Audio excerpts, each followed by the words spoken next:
அம்மா வந்துட்டாங்களா? வந்துட்டாங்க, பின்னால் நிற்கிறேன். அவங்கள ஓகேவாண்ணா? உட்கார சொல்லிவிடுவேன். ஓகேவாண்ணா? ஃப்ரேம் வைக்கும்போது அவங்க நல்லா தெரியும்.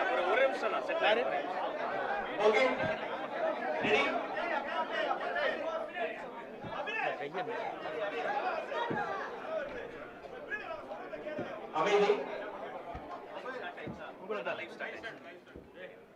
எங்கள் உயிர் மூச்சாக விளங்கும் தமிழக வெற்றிக் கழகத்தின் தலைவர் அவர்கள் ஒரு ஈர்ப்பு சக்தி, பல நல்ல உள்ளங்களை எப்போதும் ஈர்க்கக்கூடியவர். இளைஞர்கள், இளம் பெண்கள், தாய்மார்கள் என தளபதி பின்னால் ஒரு படையே இருக்கிறது. இந்த கொள்கை குடும்பத்தில் ஒரு முக்கியமான மாமனிதர் சேர்ந்துள்ளார். அரசியலில் அரை நூற்றாண்டு காலம் அனுபவம் கொண்ட அண்ணன் செங்கோட்டையன் தான் அது. கட்சிக்கு விசுவாசம், தலைமைக்கு மரியாதை, தொண்டர்களுக்கு அரவணைப்பு, இதுதான் அவரது அரசியல் இலக்கணம். அண்ணன் திரு செங்கோட்டையன் அவர்களை தமிழக வெற்றிக் கழகத்திற்கு வருக வருக என இருகரம் கூப்பி வரவேற்கிறேன். நன்றி, வணக்கம்.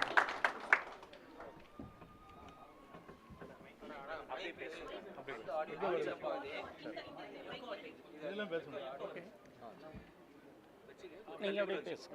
இந்த இப்படியே அப்படியே வச்சுங்க, இப்படியே வச்சிங்கன்னா மைக் வச்சா சரியா வராது. அப்படியே வச்சுங்க, அப்படியே வச்சுங்க. இல்லை அங்கே கேளுங்க, கரெக்டானு கேட்டுங்க. நான் பேசிடுறேன், அவங்க சொல்கிறேன், அவங்க பேசுறது நீ பேசுறது தப்பு இல்லை. அவங்க அனைவருக்கும் வணக்கம். அனைவருக்கும் வணக்கம். இன்று அதிமுகவிலிருந்து அண்ணன் செங்கோட்டையன் அவர்கள், அவருடைய அரசியல் வரலாறு எல்லாருக்கும் தெரியும். கிட்டத்தட்ட 3 தலைமுறையை கடந்த ஒரு வரலாறு. இன்று தமிழக மக்கள் அனைவரும் முடிவெடுத்து விட்டார்கள். அடுத்த 2026 எங்களுடைய தலைவர் அண்ணன் விஜய் அவர்கள் தான் முதல்வராக வரப்போறார் என்று. அது அனைவருக்கும் இன்று வெட்ட வெளிச்சமாக தெரிந்து வருகிறது. தமிழகத்தின் எதிர்காலம் எங்களுடைய தலைவர் அண்ணன் விஜய் அவர்களின் கரங்களை வலுப்படுத்த எங்களுடன் இணைந்த அண்ணன் செங்கோட்டையன் அவர்களுக்கு அனைவரும் சார்பாக வருக வருக என்று வரவேற்கிறோம். அவருக்கு என்னுடைய வாழ்த்துக்களையும் தெரிவித்துக் கொள்கிறோம். நன்றி, வணக்கம். கேட்க மாட்டேங்களா? நான் மைக் ஆன் பண்ணி வச்சு கொஞ்சம் தள்ளி வச்சு நீங்கள் பேசுகிறீங்க சார். கொஞ்சம் தள்ளி வச்சுங்க. ஓகே. கேட்கலங்க. எடுத்தே பேசு. கொஞ்சம் பின்னாடி கேட்கல.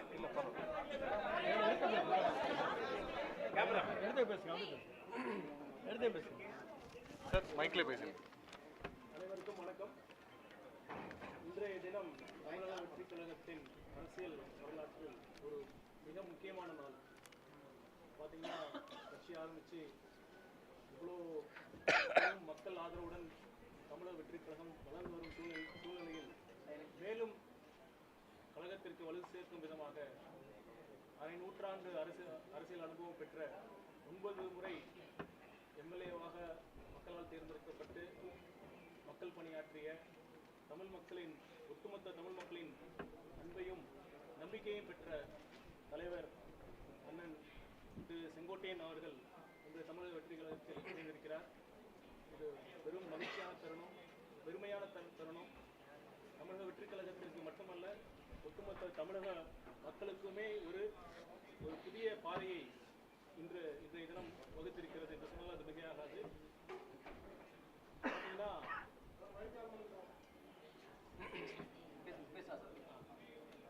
அண்ணன் நினைவு போகும் இந்த செய்தி வந்தவுடன் எத்தனை கட்சிகள் பதறின என்று உங்களுக்கு தெரியும். அவர்களுக்கு நன்றாக தெரிந்துவிட்டது இன்றைய மக்கள் ஆதரவு யார் பக்கம் இருக்கிறது என்று. அதன் ஒரே ஒரு சிறு வழிபாடு தான் அண்ணன் அவர்கள் இன்று தமிழக வெற்றிக் கழகத்திற்கு இணைந்திருப்பது. நிச்சயமாக என்னால் உறுதியிட்டு சொல்ல முடியும், இன்றைய இருக்கும் ஆதரவை விட இன்னும் பல மடங்கு தமிழக வெற்றிக் கழகம் ஆதரவு பெற்று அடுத்த ஆண்டு வரப்போகும் தேர்தலில் தமிழக வெற்றிக் கழகம் அமோக வெற்றி பெற்று எங்கள் தலைவர் அவர்கள் முதலமைச்சராக ஆட்சியில் அமர்ந்து சிறப்பான ஒரு மக்களாட்சியை வழங்குவார்.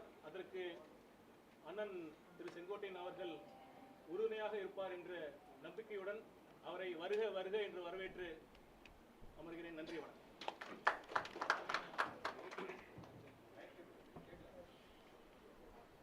எல்லோருக்கும் வணக்கம். வரலாறு திரும்புகிறது. மீண்டும் சொல்கிறோம், வரலாறு திரும்புகிறது.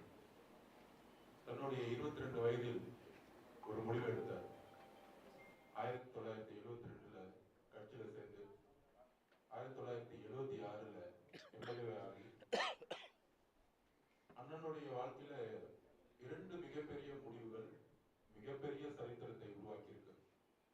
அதுல ஒண்ணு 72 புரட்சி தலைவரோட இணைந்து 76 எம்எல்ஏ ஆகி 77 ஒரு மிகப்பெரிய வரலாற்றை புரட்சி தலைவர் உருவாக்கினார் ஒரு தீய சக்திக்கு எதிராக.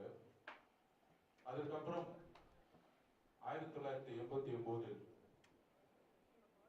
மீண்டும் ஒரு குழப்பங்கள் தமிழ்நாட்டில் உருவாகிய பொழுது அப்பொழுதும் அண்ணன் எடுத்த முடிவுதான் ஒரு புதிய வரலாற்றை உருவாக்கியது. அன்றைக்கு புரட்சி தலைவி அம்மாவுடன் இருந்தார். 3வது முறையாக வாழ்க்கையில் 2025 ஒரு புதிய வரலாற்றை உருவாக்க தமிழக வெற்றி கழகத்தில் இணைத்து ஒரு புதிய வரலாற்றை உருவாக்க 2026 தமிழக வெற்றி கழகத்தின் முதல்வர் நம்முடைய தலைவர் விஜய் அவர்களை முதல்வராக்க அடுத்த ஒரு வரலாற்றை உருவாக்கி வரலாற்றை உருவாக்க இன்றைய தினம் ஒரு முடிவு எடுக்கப்பட்டுள்ளது. அண்ணனை பத்தி எல்லாருக்கும் தெரியும், தமிழ்நாடு முழுவதும் இந்தியா முழுவதும் தெரியும். அதனாலதான் நேற்று இருந்து பார்த்திருப்பீங்க, தேசிய கட்சிகளிலிருந்து ஆளுங்கட்சி வரைக்கும் அண்ணன் பின்னாடி ஃபுல்லா இருந்துட்டே இருந்தாங்க.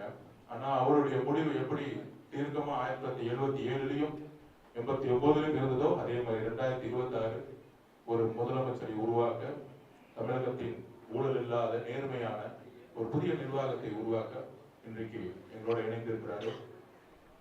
பொதுவா தமிழக வெற்றி கழகம் இன்றைக்கு இருக்கக்கூடிய மக்களுடைய ஆதரவு உங்களுக்கு தெரிஞ்சது. மொத்தமே 6 மாவட்டம் போகும்போது ஒவ்வொரு மாவட்டத்திலும் 1 லட்சத்துக்கும் மேற்பட்ட மக்கள் வந்து எந்த அளவுக்கு ஆர்கானிக்கா வந்தாங்கன்னு தெரியும். அண்ணா கூட பேசிட்டு இருக்கும்போது சொன்னாரு, தமிழக வெற்றி கழகத்துக்கு கிட்டத்தட்ட 28% கேஸ் ஆயிடுச்சு, இன்னும் ஒரு 10% ஒர்க் பண்ணா போதும். இளைஞர்கள் ஃபுல்லா இருக்கிறாங்க.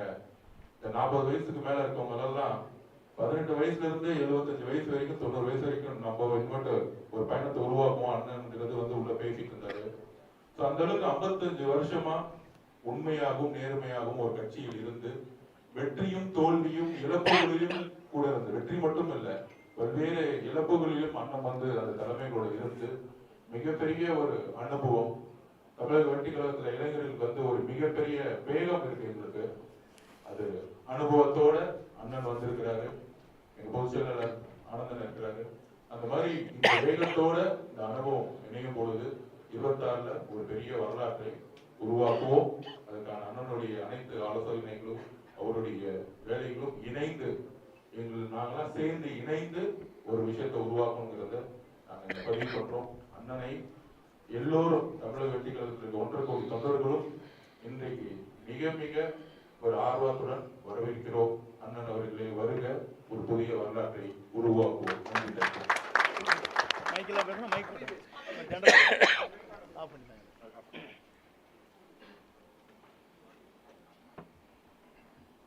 பத்திரிகை நண்பர்கள், தொலைக்காட்சி நண்பர்களுக்கு என்னுடைய இதயபூர்வமான வாழ்த்துக்களை நான் முதலில் தெரிவித்துக் கொள்கிறேன். 2 நாட்களாக நீங்கள் படும் பாடுகள், எவ்வளவு கஷ்டத்தோடு உங்கள் பயணங்களை மேற்கொண்டிருக்கிறீர்கள் என்பதை நான் கண்கூடாக பார்த்தேன். எவ்வளவு இடர்பாடுகளுக்கு இடையில் என்னை பின்தொடர்ந்து வருவது எவ்வளவு கடினம் என்பதையும் தெரிந்து என்னை பல வகையிலே துரத்தி நீங்கள் பிடித்தீர்கள் என்பது எனக்கு தெரியும். அப்படி உழைக்கக்கூடியவர் நீங்கள். உங்களுக்கு வாழ்த்து சொல்வது மட்டுமல்ல, நீங்கள் எல்லோரும் நீண்ட நாட்கள் இறைவனர்களால் எல்லா சிறப்புகளும் பெற வேண்டும். என்ற வாழ்த்துக்களை நான் முதலில் தெரிவித்துக் கொள்கிறேன். தொலைக்காட்சியிலே பணியாற்றுகிற நண்பர்கள், அதேபோல பத்திரிகை நண்பர்கள், ஊடகங்கள் அனைத்துமே ஒவ்வொருவருக்கொரு போட்டி போட்டுக்கொண்டு கடுமையாக உழைத்து அவள் பணியாற்றுகிற அந்த நிறுவனத்திற்கு நற்பெயரை கொண்டு வர வேண்டும் என்பதற்கு நீங்கள் உழைப்பென்பது சாலச் சிறந்ததாக மட்டுமல்ல, எல்லோரும் போற்றுகின்ற அளவிற்கு உங்கள் பணிகள் அமைந்திருக்கிறது. அதற்காக எல்லோருடைய சார்பாக என்னுடைய வாழ்த்துக்களையும் பாராட்டுதலையும் நான் தெரிவித்துக் கொள்கிறேன். இன்று அனைத்து இந்திய அண்ணா திராவிட முன்னேற்றக் கழகத்தில் புரட்சித் தலைவரால் நான் அடையாளம் காட்டப்பட்டவன். 1972 இந்த இயக்கம் துவங்குகிற போது தலைவருக்கு பின்னாலே அணிவகுக்கின்ற தொண்டர்களில் நான் ஒருவன். புரட்சித் தலைவரால் ஈர்க்கப்பட்டு 75 பொதுக்குழு கோவையிலே பிரசிடென்ட் ஹாலிலே நடைபெறுகிற போது அதற்கு முழு பொறுப்பையும் அண்ணன் அரங்கநாயகம் மணிமாறன் என்னிடத்திலே ஒப்படைத்தார். அந்த பணிகளை தலைவர் பாராட்டுகின்ற அளவிற்கு அந்த பணிகளை நாங்கள் முடித்து அவர் இருக்கின்ற சத்யா ஸ்டுடியோவிலே சந்திக்கின்ற போது அவர் என்னை கட்டிப்பிடித்து தழுவி, ஒரு இளைஞராக இருக்கிற நீங்கள் இந்த பணிகளை ஆற்றியிருக்கிறீர்கள், நான் பாராட்டுகிறேன் என்று பாராட்டினார். அப்போதெல்லாம் எதிர்க்கட்சியை சார்ந்தவர்கள் சொன்னார்கள், இந்த கட்சி 100 நாட்கள் கூட நடக்காது, 100 நாட்களிலே 100 நாள் படம் என்று சொல்வார்களே அதை போல மறைந்துவிடும் என்று சொன்னார். ஆனால் பேரறிஞர் அண்ணா அவர்களால் பாராட்டப்பட்டவர் புரட்சித் தலைவர். அண்ணா அவர் சொல்கிற போது, இந்த இயக்கம் இன்றைக்கு வெற்றி பெற்றிருக்கிறது, என்னை நீங்கள் காண வந்திருக்கிறீர்கள் நான் முதலமைச்சர் என்ற முறையில் என்று சொல்லி என்னை வெற்றி வைத்தவர் குண்டடி விட்டு கிடக்கிறார், அவரை பார்த்து விட்டு வாருங்கள் என்று அண்ணாவால் அடையாளம் காட்டப்பட்டுள்ள பாராட்டுதலை பெற்றவர் புரட்சித் தலைவர். அவர் தன்னுடைய காலத்திலிருந்து அவருடைய பணிகள் என்பது 3 முறை தமிழ்நாட்டில் முதலமைச்சராக அருகிலே அமர்ந்தார். 10,000 மைலுக்கு அப்பாலே சிகிச்சை பெறுகிற போது, தமிழ்நாட்டிலே கால் வைக்கிற போது அவர்தான் தமிழ்நாட்டின் நிரந்தர முதலமைச்சர் என்ற வரலாற்றை படைத்தார். அந்த தலைவர் மறைந்ததற்கு பிறகு இயக்கம் 2 கூறுகளாக போகிற போதுதான் 1987 புரட்சித் தலைவர் அம்மாவுடைய வழியிலே நான் பயணத்தை மேற்கொண்டேன். புரட்சித் தலைவர் அம்மா அவர்களும் அவருடைய சுற்றுப்பயணமாக இருந்தாலும் சரி, பல்வேறு ஆலோசனைகள் கேட்கின்ற போது பல்வேறு நண்பர்களோடு நானும் இணைந்து அந்த பணிகளை நான் மேற்கொண்டிருக்கிறேன். புரட்சித் தலைவரால் பாராட்டுதலை பெற்றிருக்கிறேன். எம்மையுமே தன்னுடைய தலையிலே விழுகிறதென்றாலும் கூட சறுக்காமல் வழுக்காமல் இந்த இயக்கத்திற்காகவும் எனக்காகவும் தன்னை அர்ப்பணித்தவர் என்று ஒரு பெரிய கேசட்டை உங்களுக்கு தெரியும். என்னுடைய திருமணத்திலே மட்டுமல்ல, திருச்சியில் நடைபெற்ற நிகழ்ச்சியில் கூட அந்த அளவுக்கு பாராட்டினார். ஆனால் இன்றைக்கு இருக்கிற நிலைகள் வேறு. இன்றைக்கு நான் அதை சொல்வதற்கு காரணம், புரட்சித் தலைவர் அம்மா மறைவுக்கு பிறகு ஆட்சி நடத்தினோம். நடத்தியதற்கு பிறகு காலச்சூழல்களில் பல்வேறு கூறுகளாக 3 கூறுகளாக இயக்கம் பிரிந்தது. நாங்கள் அனைவரும் ஒன்றாக இணைய வேண்டும் என்ற நோக்கத்தோடு தான் நாங்கள் எல்லோரும் அந்த கருத்துக்களை வலியுறுத்தினோம். ஆனால் அந்த கருத்துக்கள் பரிமாறப்பட்டதை தவிர செயல்படுத்த இயலவில்லை. ஆகவேதான் இன்றைய சூழ்நிலையில் ஒரே ஒரு கருத்தை நான் சொல்ல விரும்புகிறேன். நான் என்று ஒருவன் நினைத்தால் ஆண்டவன் தான் என்று கண்டித்து விடுவார், பார்த்துக் கொள்வார். ஆண்டவன் தான் என்று பார்த்துக் கொள்வார். இதுதான் இன்றைய சூழ்நிலை. இறைவன் எல்லோருக்கும் மேலே இருக்கிறான். இறைவன் நம்மை கண்காணித்துக் கொண்டிருக்கிறான். ஆகவேதான் அந்த அடிப்படையில் என்னுடைய பயணங்களை மேற்கொள்கிற போது முதலில் பொறுப்புகளை எடுத்தார்கள். எல்லோரும் ஒருங்கிணைக்கப்பட வேண்டும் என்று நான் தேவர் ஜெயந்திக்கு சென்று எல்லோருடையும் பேச வேண்டும் என்ற நோக்கத்தோடு தான் இந்த நிகழ்ச்சிக்கு நான் சென்றேன். சென்று திரும்பி 2 நாட்களுக்குள்ளேயே உறுப்பினர் பதவி கூட எடுத்து விட்டார். 50 ஆண்டு கால வரலாற்றில் இந்த இயக்கத்திற்காக ஏற்றத்தாழ்வுகளை சந்தித்த எனக்கு கிடைத்த பரிசுதான் உறுப்பினர் பதவி கூட எடுக்கப்பட்டிருக்கிற நிலை இருக்கிறது. என்னோடு மட்டுமல்ல, என்னை சார்ந்தவர்களும் அந்த பதவிகளை எடுத்தார். அதோடு அவர் நின்று விடவில்லை. மகேஷ் என்பவர் அவருடைய தந்தை மாமன் ஒரு விபத்திலே இறந்து விட்டார். காங்கேயத்திற்கு அருகாமையில் அவருடைய இல்லத்திற்கு சென்ற துக்கத்தை விசாரித்தவுடன் நீ ஏன் அனுமதித்தார் அவரை என்று அடிப்படை உறுப்பினர் அவர் நீக்கப்பட்டார். துக்கத்துக்கு செல்வதே, வேதனைக்கு சென்று விசாரிப்பதே தவறென்று அந்த இளைஞரை ஒரு பொறுப்பிலே இருக்கின்றவரை அடிப்படை உறுப்பிலிருந்து நீக்கப்பட்டது என்பது இதுவரையிலும் தமிழகத்தின் வரலாற்றில் நடைபெறாத ஒன்று என்பதை நான் இந்த நேரத்தில் சுட்டிக்காட்ட விரும்புகிறேன். அதற்கு பிறகு என்னுடைய முடிவை பொறுத்தவரையிலும் இன்றைக்கு தெளிவான முடிவுகளை மேற்கொண்டுதான் நேற்றைய தினம் சட்டமன்ற உறுப்பினருடைய பதவியை ராஜினாமா செய்துவிட்டு இன்றைக்கு கழகத்திலே, தமிழக வெற்றி கழகத்தில் நான் இணைந்திருக்கிறேன். ஏன் இங்கே இணைந்தார்கள் என்ற ஒரு கேள்வி கூட கேட்கக்கூடும். இதற்கு காரணங்கள் இருக்கிறது. இன்று திமுக வேறல்ல, அண்ணா திமுக வேறு என்பது அல்ல, உங்களுக்கு தெரியாத ஒன்றல்ல. இரண்டும் ஒன்றாக இணைந்துதான் பயணங்களை மேற்கொண்டு வருகிறார் என்பதை நாடறிந்து கொண்ட ஒன்றாக இருக்கிறது. இதை ஊடக நண்பர்களுக்கு நன்றாக தெரியும். ஏனென்று சொன்னால், நாட்டில் நடைபெறுகிற நிகழ்ச்சி தேர்தல் களத்தில் இருக்கின்ற போது ஆளுநரிடத்திலே கொடுக்கப்பட்ட மனு, அதற்கு பிறகு நாங்கள் என்ன நடவடிக்கை மேற்கொள்கிறோம் என்று சொன்னதோடு சரி, அதற்கு பிறகு அவங்களுடைய பயணங்கள் எப்படி இருக்கிறது, எப்படி நடைபெறுகிறது என்பதை பத்திரிகை நண்பர்களுக்கோ மக்களுக்கோ நான் சொல்ல தேவையில்லை. ஆனால் என்னுடைய பயணத்தை பொறுத்தவரையிலும் ஒரு தூய்மையான ஆட்சி தமிழகத்திலே மலர்வதற்கு வெற்றி கழகம், இன்றைக்கு தமிழக வெற்றி கழகம் இளவல் நம்முடைய வெற்றி பயணத்தை மேற்கொண்டிருக்கிற விஜய் அவர்கள் ஒரு மாபெரும் இயக்கத்தை உருவாக்கி மக்கள் மனதிலே இடம்பெற்றிருக்கிறார். இங்கே வந்த பத்திரிகை நண்பர்களே அவருடைய குழந்தைகளை கேட்டால் சொல்லும். பள்ளிக்கு செல்கிற குழந்தையாக இருந்தாலும், கல்லூரிக்கு செல்கிற குழந்தையாக இருந்தாலும் கூட, அப்பா அம்மா இந்த முறை அவருக்கு ஓட்டளிகள் என்று கேட்கின்ற நிலை தமிழ்நாட்டிலே பல்வேறு இடங்களிலே பல்வேறு செய்திகள் வந்து கொண்டிருக்கிற நிலை என்னிடத்திலே சொல்லியிருக்கிறார்.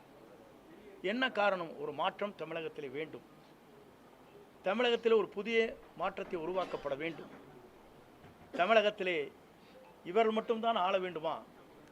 ஏன் ஒருவர் மற்றவர் நல்ல புனித ஆட்சியை நடத்துவதற்கு, ஒரு தூய்மையான ஆட்சியை நடத்துவதற்கு ஒருவர் தேவை என்ற எண்ணம் மக்கள் மனதிலே நிறைந்திருக்கிறது என்பதுதான் இந்த தமிழகம் வெற்றி கழகம் இன்றைக்கு பயணத்தை மேற்கொள்கிற போது அது வெற்றி பயணமாக நடைபெற்று கொண்டிருக்கிறது.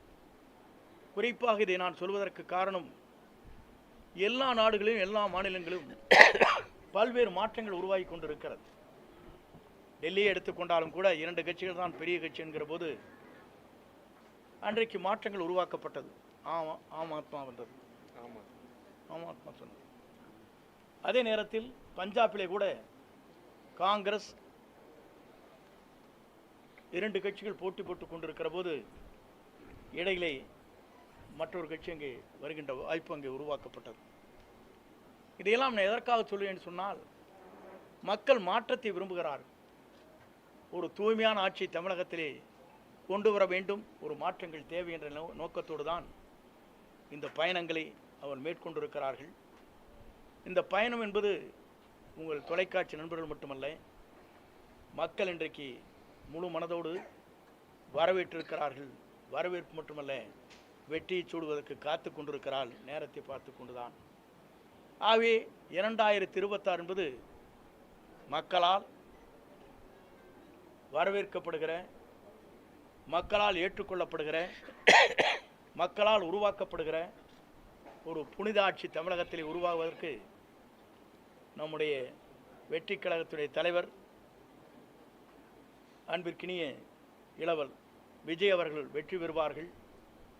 2026 மக்களால் மாபெரும் புரட்சி உருவாகி வெற்றி என்ற இலக்கை அவர் எட்டுவார் என்பதை மட்டும் நான் இந்த நேரத்திலே உங்களுக்கு பணிவன்போடு தெரிவித்து, வருகின்றிருக்கிற தொலைக்காட்சி நண்பர்கள், ஊடக நண்பர்களுக்கு என் வாழ்த்துக்களையும் நன்றியும் பாராட்டுதலையும் தெரிவித்துக் கொள்கிறேன். நன்றி, வணக்கம்.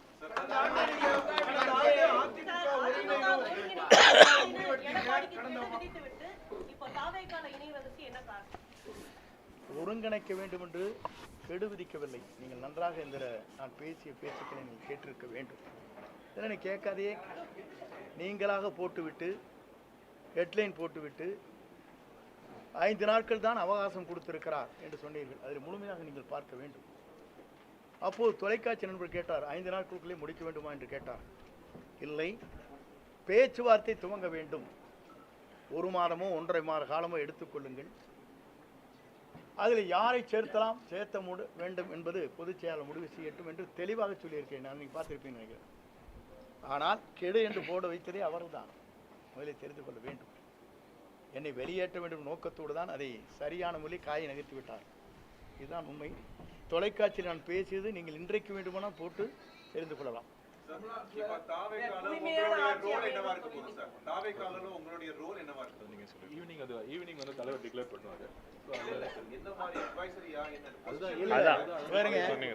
சாயங்காலம் அது மாலை அது வந்து அறிவிக்கப்படும். அதுதாங்க மற்ற கொஸ்டின் நீங்க ஜெயலலிதா அம்மையார் தலைமையிலும் பங்கேற்றிருந்தீங்க. அந்த ஆட்சி தூய்மையான ஆட்சி இல்லையா? அம்மா இருக்கும் வரை, தலைவர் இருக்கும் வரை தூய்மையான ஆட்சி நடைபெற்றது என்று சொல்ல நான் இல்லை என்று சொல்லவே இல்லையே. நீங்க அவங்களே அடுத்த சப்ஜெக்ட் போறீங்க.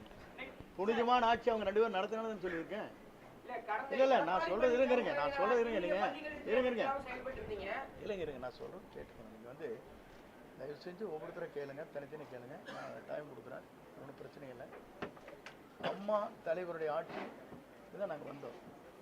அவங்க ஆட்சிக்கு பிறகு தான் நாங்கள் ஆட்சியிலே வந்தோங்கிறது உங்களுக்கு தெரியாதுல்ல. அவர் அப்படி ஆட்சி நடத்தினால 5 முறை அவங்க ஜெயிச்சாங்க, தலைவர் 3 முறை ஜெயிச்சாங்க. அது புனித ஆட்சியிலேயே நீங்கள் என்னகிட்ட கேள்வி கேட்டு மடக்கூடாது. நான் புனித ஆட்சி இல்லைன்னு சொன்னேன்னா, நீங்களாக ஒரு கேள்வி கேட்டு அதை பதிலாக பெற்று அதற்கு பிறகு பத்திரிகை திரித்து போட்டி அது என்னையெல்லாம் டேமேஜ் பண்ண நினைக்கிறேன்.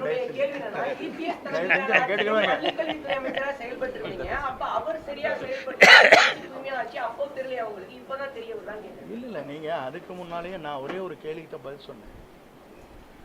தூய்மையான ஆட்சி இருக்கிறதா இல்லையா என்பதற்கு கவர்னரிடத்திலே மனு கொடுத்தவர் யார்? நான் கொடுக்கல. யார் கொடுத்தா? எதிர்கட்சி கொடுத்தாங்க இல்லையா? அப்புறம் எதை கேட்குறீங்க? நீதிமன்றம் சொல்லியிருக்கு அம்மையார் ஜெயலலிதா அவர்கள் A1 குற்றவாளி அப்படின்னு. அப்படி இருக்கும்போது அவரை எப்படி தமிழக வெற்றி கழகத்தில் இணைச்சிக்கிட்டீங்க? ஊழல் ஆட்சி அமையும் சொன்னீங்க. அது சார் உங்களுக்கு இல்லை ஒரே ஒரு காட்சி இருங்க. நீங்கள் சொல்லிட்டீங்களே, நீங்கள் குறுக்கேள்வி கேட்கணும் எனக்கு நல்லா தெரியும். நான் சொல்லிடுறேன் உங்களுக்கு பதில். தயவு செஞ்சு உங்களுக்கு சொல்லிடுறேன். எப்படின்னா, அம்மா மீது குற்றப்பட்டிருக்கிற குற்றச்சாட்டு வேறு, அவர் தூய்மையானவர் என்பது வழக்கு மன்றத்தில் நீங்கள் சொல்வது வேறு, அவர் நடந்து கொண்ட முறைகள் வேறு. ஒரு வழக்கை ஜோடிக்கிற போது எப்படி வேண்டுமானாலும் ஜோடிக்கலாம். உங்கள் வேலை ஜோடிக்கணும்னு நினச்சேன்னா ஒரு அரசாங்கம் நினச்சா என்ன வேணால் பண்ணிடலாம். பண்ண முடியாதா? இல்லை அரசியலே இருங்க நான் சொல்லிடுறேன். நான் சொல்கிறது கேட்டு முடியுங்களேண்ணா. ஒரு ஒரு செட்டை இது பண்ணுறது யார் பேரில் வேணாலும் ஒரு எஸ்டிமேட் போடுறீங்க. யார் போடுறான்? இந்த பில்டிங்கோடைய வேல்யூ என்னென்னு போட்டால் அவங்களுக்கு வந்து வேல்யூ குறைவாக போட்டிருப்பாங்க. அவங்களுக்கு வேண்டிய நண்பர்கள் இருப்பாங்க, அவங்க வந்து வேல்யூஷன் போடுவாங்க. பிடபிள்யூ ஒரு வேல்யூஷன் என்ன போடுவாங்க உங்களுக்கு தெரியாதா? உங்கள் நண்பர் வந்து உங்களுக்கு வந்து 100 செங்கல் அனுப்பிச்சா ஒரு நண்பர், ஒரு 100 மூட்டை சிமெண்ட் அனுப்பிச்சா உங்களுக்கு அதெல்லாம் எஸ்டிமேட்டில் வருமா? ஒரு வேல்யூஷன் போடுறது பிடபிள்யூங்க. ஆனால் கன்ஸ்ட்ரக்ஷன் செய்கிறது வந்து அவங்க வந்து குறைந்த விலையில் செய்ய முடியும். இப்போ நீங்கள் நிறைய தெரியும், பிடபிள்யூங்கிறது வந்து தனிப்பட்ட முறையில் பூஸ்ட் பண்ணி ஒரு கவர்மெண்ட்டுக்கு இவ்வளோ வந்து இவ்வளோ ரூபா எஸ்டிமேட் போடலான்னு சொல்லுவாங்க. பார்த்துருக்கீங்களா இல்லையா? வருஷம் 10% இன்க்ரீஸ் பண்ணுவாங்க. கேள்விப்பட்டிருக்கீங்களா இல்லையா?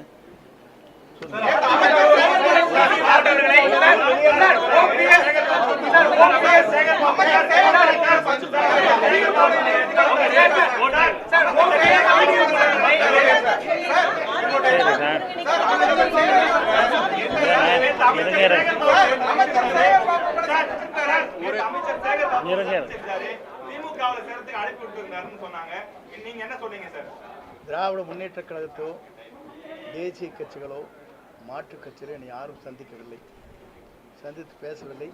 உங்கள் கருத்து மட்டும்தான் பேசியதாகவும். எங்கச்சி படம் இருக்குதா காட்டுங்க. நானும் சேகர்பாபு இருங்க, சபாநாயகர் பார்த்து கரெக்டுங்க. நானும் சேகர்பாபு பேசியிருக்கேன் ஒரு படம் வந்திருக்கேன். காட்டுங்க, கண்ணு காட்டுங்க. இல்லை இல்லை நான் காட்டுங்க, நான் சொல்லிடுறேன் பதில். நான் யாரையுமே திராவிட முன்னேற்றக் கழகமோ மாற்றுக் கட்சியோ பிஜேபியோ யாருமே என்னை அணுகவில்லை. அணுகதியாக இருங்க, அணுகதியாக இருந்தால் இல்லை இருங்க, சும்மா நீங்கள் எதோன்னு சொல்லிட்டு இருக்கக்கூடாது. நீங்கள் பாட்டுக்கு ஒரு கற்பனை உலகத்திலிருந்து பேசக்கூடாது. ஆகாயத்தில் வந்து இருங்க நான் சொல்ல கேளுங்க, தயவு செஞ்சு இருங்க கேளுங்க. பார்த்த மாதிரி ஒரு படம் காட்டிடுங்க, நான் பதில் சொல்கிறேன்.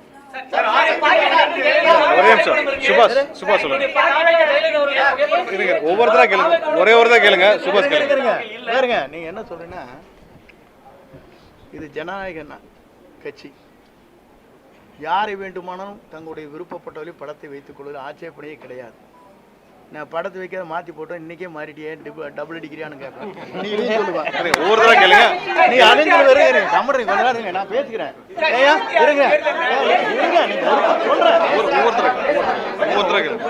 இருங்க நீங்க என்ன சொல்லுவீங்க? இன்னைக்கே அந்த படத்தை மாற்றிருந்தேன், இவரெல்லாம் என்ன பெரிய தியாகி, இவர் என்ன வந்து கொள்கை பிடிப்பவர், ஒரு நிமிஷத்துக்கு ஒரு கட்சி மாறிட்டு படத்தையும் கூட மாற்றிட்டு போட்டாருமே. இந்த வேஷ்டி கட்டினதே மாற்றின காரணமே கேஸ் போட்டாங்க பேரில், வேஷ்டி கட்டக்கூடாதுங்கிறக்காக மாற்றினேன். புரியுதுங்களா? படத்தை வச்சு கூட அவங்க சொல்லவே இல்லை. யார் படத்தை வேண்டுமானாலும் வைத்துக்கொள்ளலாம். இன்றைக்கு புரட்சித் தலைவர் படமும் அண்ணா படமும் அவருடைய வண்டியிலே எப்படி அலங்கரித்து வரப்படுகிறது, இந்த வண்டியில் எப்படி வருது நீங்க பார்த்துக்கணும்.